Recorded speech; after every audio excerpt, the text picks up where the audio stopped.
এই কেকটা সামনে থেকে দেখতে এত বেশি সুন্দর লাগছিল, মনে হচ্ছিল এই কেকটা কাস্টমারকে না দিয়ে সাজিয়ে রেখে দিই। যাই হোক, এটা তো সাজিয়ে রাখার জিনিস না, এটা একটা কেক, মন চাইলেও কিছু করার নেই।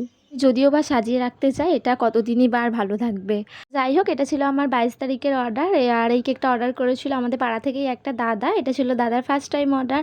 আর এটার ইনসাইড ফ্লেভার ছিল চকলেট, যেটা তোমরা দেখতেই পেয়েছো। প্রথমে দাদা আমাকে একটা রেফারেন্স পিকচার পাঠিয়েছিল, যার মধ্যে মানে পুরো কেকটাই ফন্ডেন্টেড ছিল, ফুল টুল সমস্ত কিছু ফন্ডেন্টেড ছিল।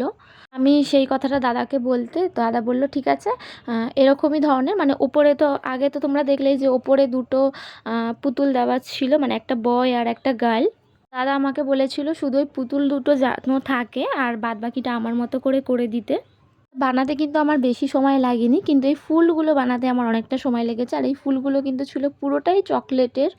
আর এই কেকটা বানানোর পর আমার এত ভালো লাগছিল যে আমি আমার হাজব্যান্ডকে বারবার বলছিলাম কেকটা রেখে দিই, আর এটা ছিল কেকের ফাইনাল লুক।